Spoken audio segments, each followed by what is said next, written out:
Bonjour à tous, on va aujourd'hui dans cette vidéo parler un petit peu de la mesure in vivo en pratique. On va pas forcément rentrer dans les détails, mais on va voir un petit peu toutes les étapes pour réaliser un réglage avec la mesure in vivo.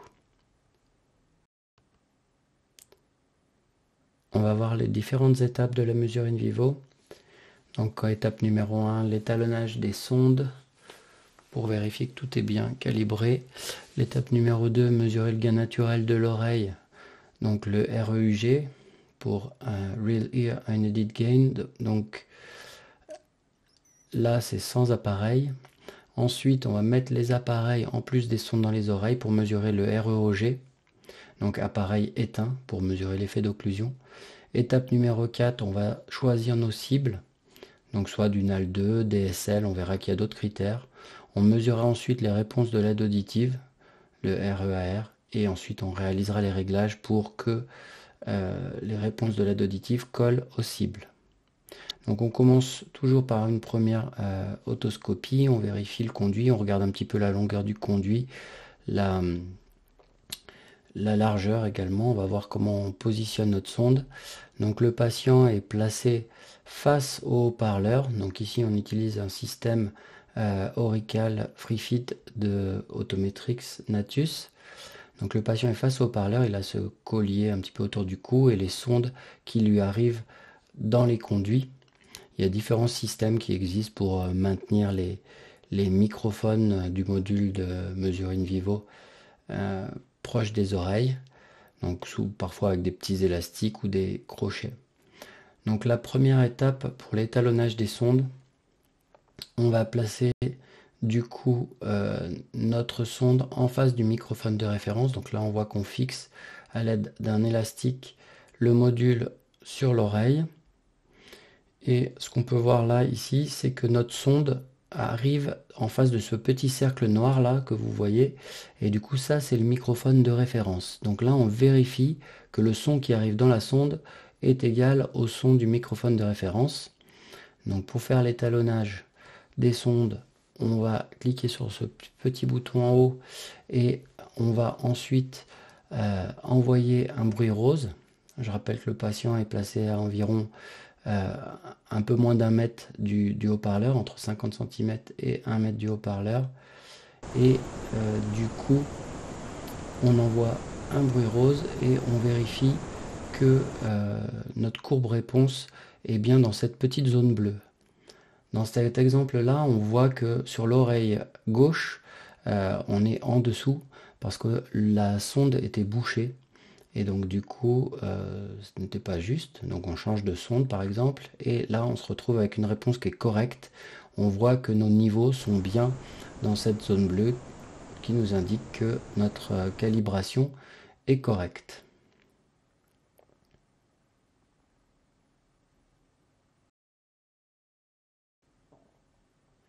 Pour l'étape numéro 2, on va mesurer le gain naturel de l'oreille, le REUG. Donc pour Real Ear Unedited Gain. Et donc du coup on va placer nos sondes, on va mesurer la longueur de nos sondes entre 25 mm et 30 mm pour les petits conduits, les conduits féminins plutôt autour de 25 mm, pour les conduits plus larges et plus profonds on va aller jusqu'à 30 mm. On va du coup placer la sonde au fond de l'oreille et on voit qu'il y a un petit marqueur noir. Ce petit marqueur noir, il doit arriver au niveau du tragus. Donc parfois c'est entre le tragus et l'antitragus. On peut également placer ce petit marqueur en haut au niveau du tragus. Ce qui compte, c'est que ce petit marqueur soit visible, comme ça si jamais on bouge la sonde, on peut vérifier si elle s'est enfoncée ou si elle s'est reculée. Donc il faut bien prendre un repère avec ce petit marqueur noir. Donc en général on essaye de le mettre au plus près du tragus, mais toujours visible. Faut que l'audioprothésiste ait toujours un œil sur ce petit marqueur noir pour vérifier que la sonde n'a pas bougé. Bon, pour vérifier maintenant que la sonde est suffisamment enfoncée, qu'elle est suffisamment profonde, on peut utiliser, comme ici, une aide, un guide. On va voir comment ça fonctionne, ce petit guide, pour vérifier que notre sonde est correctement placée. Il faut que cette sonde soit placée à 2 mm du tympan. Donc il n'y a pas de risque. Souvent cette étape elle fait peur aux étudiants et parfois aux audioprothésistes. Il n'y a pas de risque avec la sonde, on ne va pas percer le tympan. Hein, vous voyez, cette sonde, il faut la mettre au plus proche du tympan, à environ 2 mm du tympan. Et donc il y a différentes méthodes pour vérifier que cette sonde est suffisamment proche du tympan. Donc quand on mesure le REUG comme ceci, on voit ici à 4 kHz une encoche. Cette encoche, c'est un signe que notre sonde n'est pas suffisamment proche du tympan. On est dans une zone, dans un nœud fréquentiel, et donc du coup il faut rapprocher la sonde, et à ce moment-là on voit qu'on n'a plus l'encoche. On a une petite bosse au 8 kHz, mais on n'a plus d'encoche. Donc le but du jeu, en fait, c'est que cette sonde soit suffisamment proche du tympan, entre 2 et 6 mm, et qu'on n'ait plus cette encoche là, ce gain négatif, ce nœud de pression au niveau du 4-6 MHz. Donc en rapprochant la sonde, on va voir que cette encoche diminue.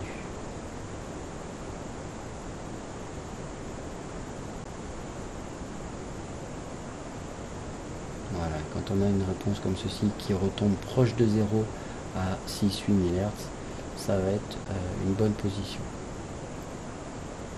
On peut des fois avoir une petite bosse comme ceci, à peu près à 8 kHz.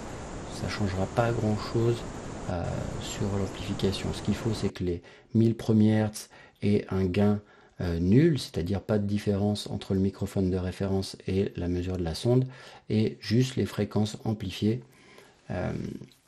par le conduit auditif et le pavillon, le fond de conque, qui vont être amplifiés autour de 3000 Hz. Donc ici on voit que sur l'oreille gauche on a un gain négatif sur le 6-8 MHz, donc on peut utiliser ce module qui nous aide à placer correctement la sonde. Là on voit qu'on est à 2 mm, il faudrait encore avancer de 2 mm de plus la sonde pour être dans une position correcte. Donc là on a poussé légèrement la sonde et c'est bon, on est comme ceci remonté. Le petit notch, la petite encoche du 6 MHz est bien remonté, et donc là notre position est correcte. Voilà, donc vous avez un petit module pour vérifier que votre sonde est bien mise, mais souvent, par exemple moi dans la pratique, je ne vais pas utiliser cette aide, je vais juste regarder cette mesure du REUG et voir qu'elle ressemble bien à cette courbe là, avec une réponse plate jusqu'à 1000 Hz, ensuite une augmentation à 3000 et une redescente à 6-8 MHz.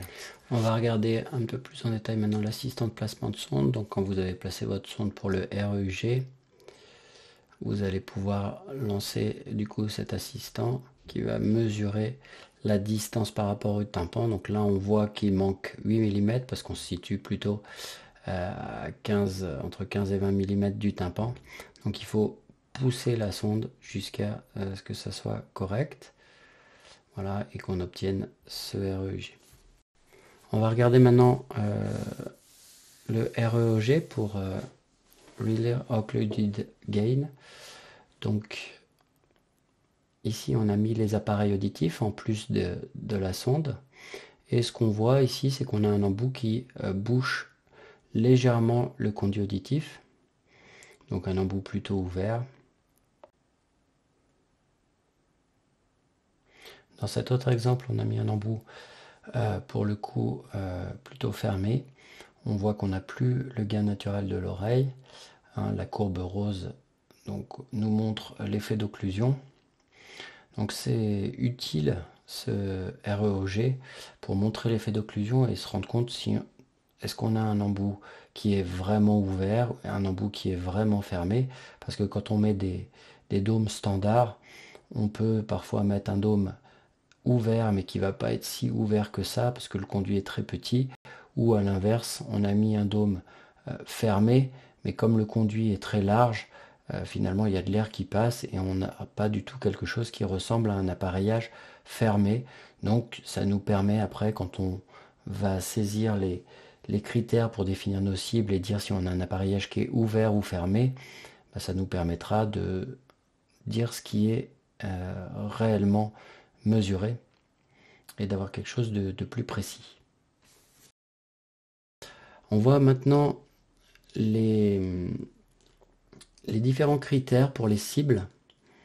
Donc on peut du coup choisir une cible, NAL2, DSL, il y a d'autres cibles comme ça, et on va surtout mettre les critères pour l'occlusion.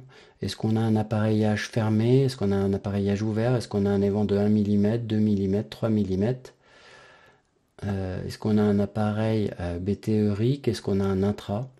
Est-ce qu'on a mesuré nos seuils auditifs au casque ou aux inserts ou en champ libre? Voilà un petit peu toutes les questions auxquelles il faut répondre pour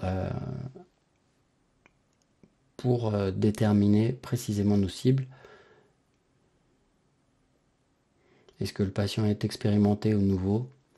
Donc voilà tout un tas de questions qui vont permettre de déterminer les cibles. Là, dans cette étape, on arrive à la mesure des réponses des aides auditives. Donc on mesure en général les réponses des aides auditives avec un signal ISTS, avec du coup 6 langues mélangées. Et on va commencer avec des voix faibles, moyennes et fortes. Alors certaines fois on peut commencer par des voix moyennes, ajuster le niveau moyen et puis régler ensuite les niveaux faibles et forts, donc à 50 et 80 dB. Voilà, suivant la marque d'appareil que vous utilisez, il vaut mieux parfois régler correctement en premier la voix normale, l'ISTS à 65 dB. Parfois, il vaut mieux, sur certaines marques d'appareils, on commence par les voix faibles, et si on règle correctement les voix faibles, les autres vont s'aligner. Ça dépend un petit peu des stratégies de compression des appareils auditifs. Là, en l'occurrence, par exemple avec la marque Phonak, en général je commence à aligner la voix faible à 50 dB et les autres suivent très bien. Pour la marque Starkey par contre, je procède différemment. Je vais aligner en premier la voix moyenne à 65 décibels et je vais aligner ensuite mes gains à voix faible et voix forte. Donc du coup on envoie un signal ISTS et on note, les réponses sont enregistrées. On voit notre courbe de gain, donc la cible c'est le trait en pointillé, donc là on est pour une voix faible, et on voit notre courbe de réponse qui est comme ceci. Donc ensuite on va corriger notre amplification. Donc là voilà les enregistrements des voix moyennes et fortes. Donc on a nos différentes courbes. Je rappelle que les courbes en pointillé ce sont les cibles et les courbes en trait plein ce sont les réponses de l'aide auditive. Donc là si on regarde de chaque côté on voit qu'on a un creux, on manque de gain autour de 1000 Hz. Et si on regarde on voit que nos voix fortes en bleu sont pas très loin de la cible. Par contre, les voix faibles sont manque de gain, en particulier pour les fréquences autour de 1000 Hz et puis après toutes les fréquences plus aiguës. Donc là, on va dans le logiciel de réglage et puis on augmente notre gain à 50. Je rappelle que le gain à 50, c'est le gain pour un signal ISTS à 50 dB. Donc c'est exactement ce qu'on est en train de mesurer ici. Donc en bougeant notre gain à 50, on va vraiment du coup changer la réponse de l'aide auditive pour ces fréquences là. Ensuite on relance une mesure pour voir ce que ça donne. Donc suivant les cas, on va devoir relancer la mesure parfois plusieurs fois, parfois on va assez vite arriver à un bon réglage. Alors,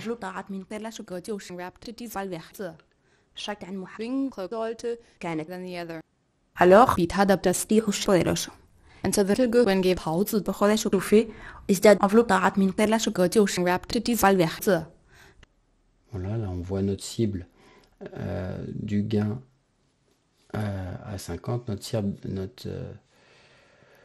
Notre cible pour le signal ISTS de voie faible à 50 qui se rapproche bien des cibles. On a encore un petit creux vers le 750 Hz et puis ça manque un petit peu sur les fréquences aiguës. Notre voie moyenne en rouge maintenant elle commence à être pas mal alignée. Et puis en bleu, le signal ISTS à 80 dB du coup se rapproche également. Donc on voit qu'à gauche il faudra encore l'amplifier peut-être un petit peu. On repère un petit peu les différentes fréquences qui sont un petit peu éloignées des cibles. Et puis comme ça, on va ajuster petit à petit pour se rapprocher au maximum des cibles. Alors, هذا بتسليح الشويرش أنت ذلك وين جيب هاوز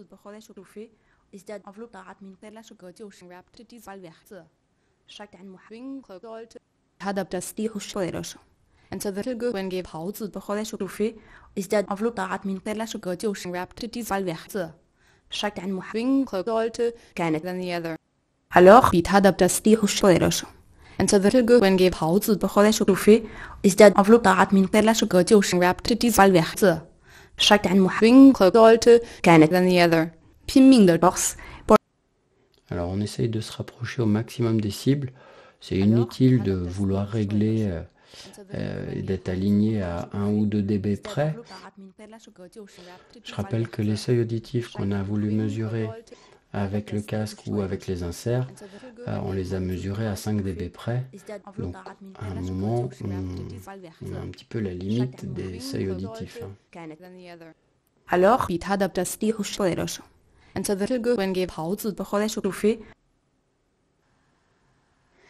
on va voir maintenant une deuxième mesure in vivo avec les appareils. Donc du coup, voilà, là on voit le placement des sondes, le placement du haut-parleur face au patient.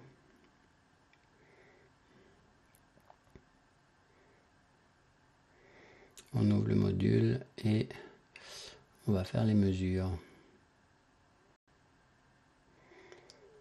Donc je rappelle les étapes. On va voir ici. Première étape, on va calibrer les sondes.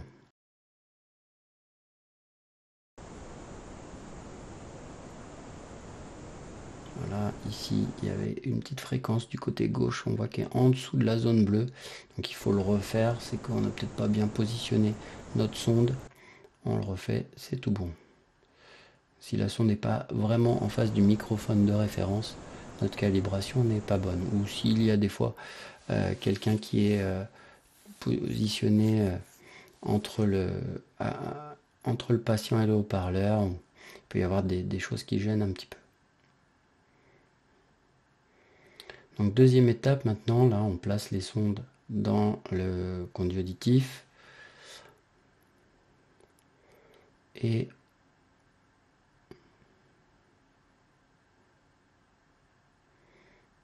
donc là c'est un exemple de sonde bouchée. On n'a pas une bonne calibration.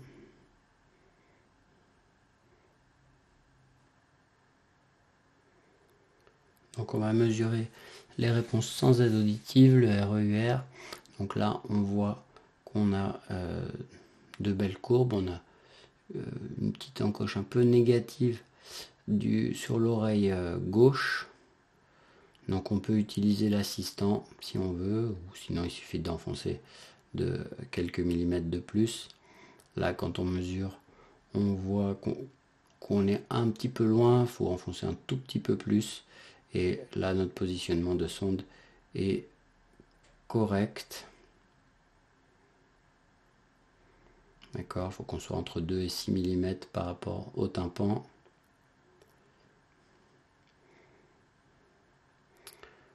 On retrouve ici nos cibles. Donc, est-ce qu'on fait un réglage NAL2? Est-ce que on a un appareil RIC? Est-ce qu'on fait un appareillage binaural? Tout ça, ça va changer nos cibles. Est-ce qu'on a fait notre audiométrie aux inserts? Et puis on se retrouve dans la fenêtre pour mesurer la réponse des aides auditives. Donc on va lancer notre séquence avec un signal ISTS à 50, puis 65, puis 80 décibels.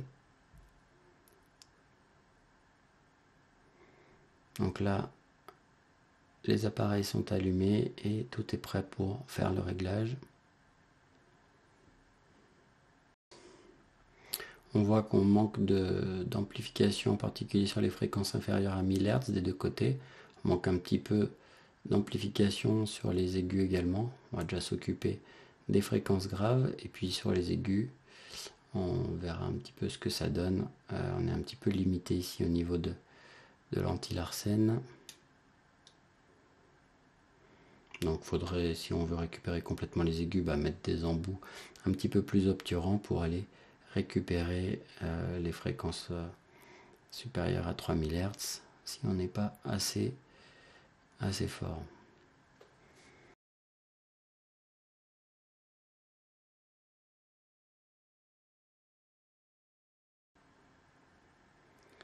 Donc on va réajuster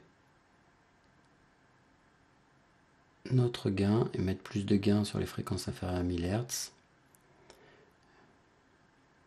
On va diminuer un petit peu ce pic à 3000 Hz. On a une réponse qui est trop importante. Et on relance notre séquence avec le signal ISTS à 50 décibels. Alors,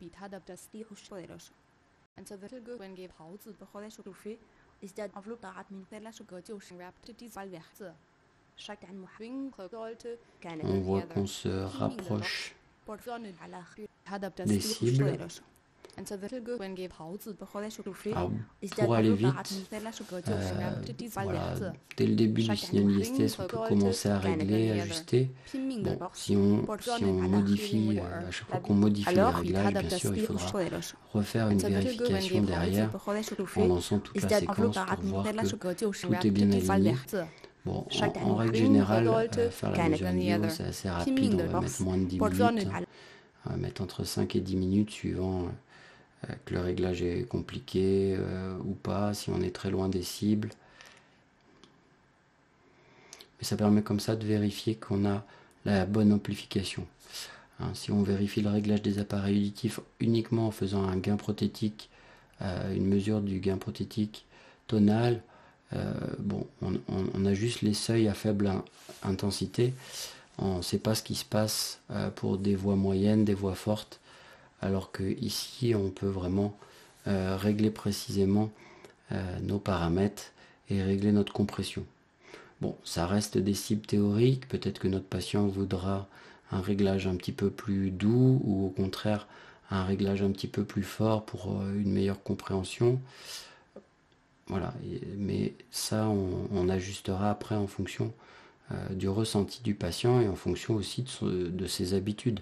Si vous avez un patient qui est habitué à un appareillage linéaire et fort et que vous faites un renouvellement, vous serez peut-être obligé de reprendre un petit peu les caractéristiques de l'ancien appareillage.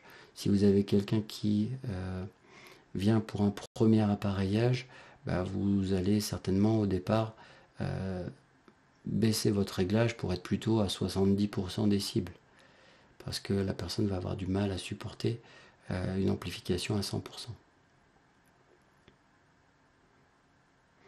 Donc voilà une autre vidéo comme ceci d'un exemple. Donc là, on voit qu'on a la cible en pointillé rose, l'anal 2, notre courbe de réponse ici qui est en rose. Donc là, on commence différemment. On commence par faire la voix moyenne, donc là, avec un signal ISTS à 65 décibels.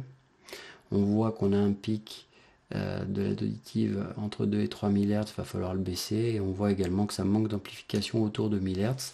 Donc on va faire nos réglages pour corriger cela. Donc ensuite on recommence, on a ajusté, on voit qu'on a baissé ce pic entre 2 et 3000 Hz. Ça manque encore un petit peu de gain autour de 1000 Hz, donc on réajuste tout ça, on relance notre séquence et quand on a aligné notre courbe de réponse avec la cible, on peut passer à la suite. Donc là, c'est une autre méthode, hein, suivant les appareils auditifs. Vous pouvez soit commencer par votre signal ISTS en son faible, soit votre signal ISTS en voix moyenne. Donc là, dans cet exemple-là, l'audioprothésiste commence par une voix ISTS à 65 dB, ensuite il ajuste les niveaux à 80 décibels, donc les voix fortes. Ensuite, il va passer aux voix faibles et finir par mesurer les MPO pour s'assurer que les MPO sont en dessous des seuils subjectifs d'inconfort. Donc là, pour les voix faibles, on voit que c'est un petit peu juste, donc il faut réajuster et mettre du gain sur les fréquences graves et un petit peu à 4000 Hz également.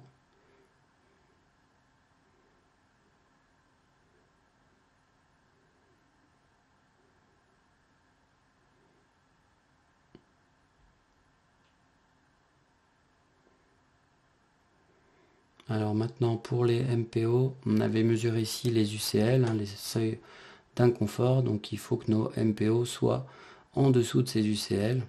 Donc on mesure ce MPO, il est largement en dessous.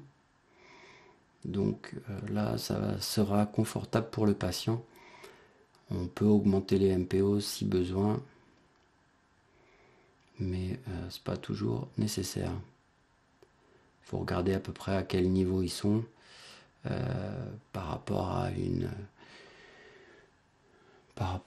aux intensités de la vie de tous les jours et de ce qui est important pour garder une bonne dynamique de la parole. Hein. Typiquement, il faut que nos MPO ils soient au moins à 15-20 décibels au-dessus du signal ISTS à 80 dB.